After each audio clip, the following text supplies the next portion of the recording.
అమ్మలగన్న అమ్మ భక్తుల కొంగు బంగారం సికింద్రాబాద్ మహంకాళి అమ్మవారి బోనాల ఉత్సవం వైభవంగా సాగుతోంది. నగరంతో పాటు రాష్ట్రం నలుమూలల నుంచి వచ్చిన భక్తులతో అమ్మవారి ఆలయ ప్రాంగణం కిటకిటలాడుతోంది. తెల్లవారుజాము నుంచే అమ్మవారికి భక్తులు మొక్కులు చెల్లించుకుంటున్నారు. సీఎం రేవంత్ రెడ్డి, కేంద్ర మంత్రి కిషన్ రెడ్డి సహా పలువురు మంత్రులు, ప్రముఖులు ఉజ్జయిని అమ్మవారిని దర్శించుకుని మొక్కులు చెల్లించుకున్నారు. ఆలయం నుంచి మరింత సమాచారం మా ప్రతినిధి విషిత అందిస్తారు. టీవీ9 ప్రేక్షకులకి బోనాల పండుగ శుభాకాంక్షలు. ఆషాఢ మాసం తొలి గురువారం ప్రారంభమైనటువంటి బోనాల జాతర నెల రోజుల పాటు సాగుతుంది. గోల్కొండలో జగదాంబిక అమ్మవారికి తొలి బోనాన్ని సమర్పించి ఆ తర్వాత బల్కంపేట ఎల్లమ్మకి, 3వ వారం సికింద్రాబాద్ ఉజ్జయిని మహంకాళి అమ్మవారికి, 4వ వారం లాల్ దర్వాజా బోనాలు జరుగుతాయి. నెల రోజుల పాటు ఈ బోనాల పండుగ అంగరంగ వైభవంగా జరుగుతుంది. కొద్దిసేపటి క్రితమే సికింద్రాబాద్ మహంకాళి ఉజ్జయిని అమ్మవారిని దర్శించుకోవడానికి తెలంగాణ ముఖ్యమంత్రి రేవంత్ రెడ్డి వచ్చి అమ్మవారిని దర్శించుకున్నారు. అమ్మవారికి పట్టు వస్త్రాలు సమర్పించారు.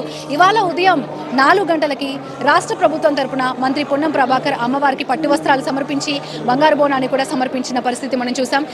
ఇవాళ ఉదయం 4 గంటల నుంచే IVF ఒక అధునాతన సంతానోత్పత్తి చికిత్స. అనేక దంపతులకు తల్లిదండ్రులు కావాలనే వారి కలను నెరవేర్చుకోవడానికి సహాయపడుతుంది. ఈ రోజే OSS ఫర్టిలిటీని సందర్శించండి. బోనాలను తీసుకొని చాలా మంది భక్తులు అమ్మవారిని దర్శించుకోవడానికి వస్తున్నారు.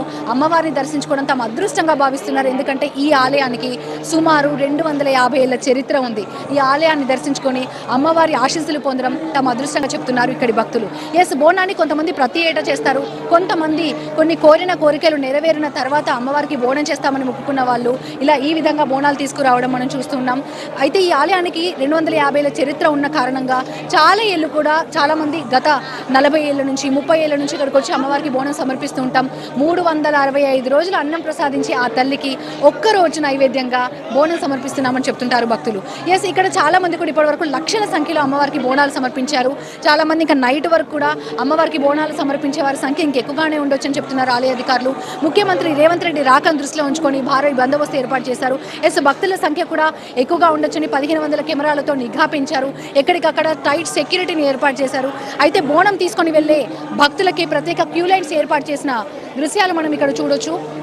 సాధారణంగా దర్శనానికి వచ్చేటువంటి భక్తులకి వేరే క్యూ లైన్లు, బోనాలు తీసుకొని వచ్చే వారికి ప్రత్యేక క్యూ లైన్స్ని ఏర్పాటు చేసి వీలైనంత త్వరగా బోనం ఎత్తుకున్న వారికి తొందరగా అమ్మవారి దర్శనం కల్పించేలా ప్రయత్నాలు చేస్తున్నారు ఇక్కడటువంటి అధికారులు. ఎవరికి ఎలాంటి అవాంఛనీయ ఘటనలు జరగకుండా, ఇక్కడ ఎలాంటి అవాంఛనీయ ఘటనలకు తావు లేకుండా టైట్ సెక్యూరిటీని ఏర్పాటు చేసి ఎక్కడికక్కడ బందోబస్తు నిర్వహిస్తున్న పరిస్థితి కనిపిస్తోంది. భారీ భద్రత నడుమ సికింద్రాబాద్ ఉజ్జయిని మహంకాళి అమ్మవారి ఆలయంలో పూజలు జరిగాయి. అలాగే VIPల తాకిడి ఎక్కువగా ఉంది. రాజకీయ నాయకులు వస్తున్నారు. పలువురు ఇప్పటికే అమ్మవారిని దర్శించుకున్నారు. కేంద్ర మంత్రి కిషన్ రెడ్డి, రాజకీయ నాయకులు చాలా మంది కూడా ఇప్పటివరకు అమ్మవారిని దర్శించుకున్న పరిస్థితి మనం చూస్తున్నాం. కెమెరామెన్ సురేష్తో విషిత, ఉజ్జయిని మహంకాళి ఆలయం నుంచి.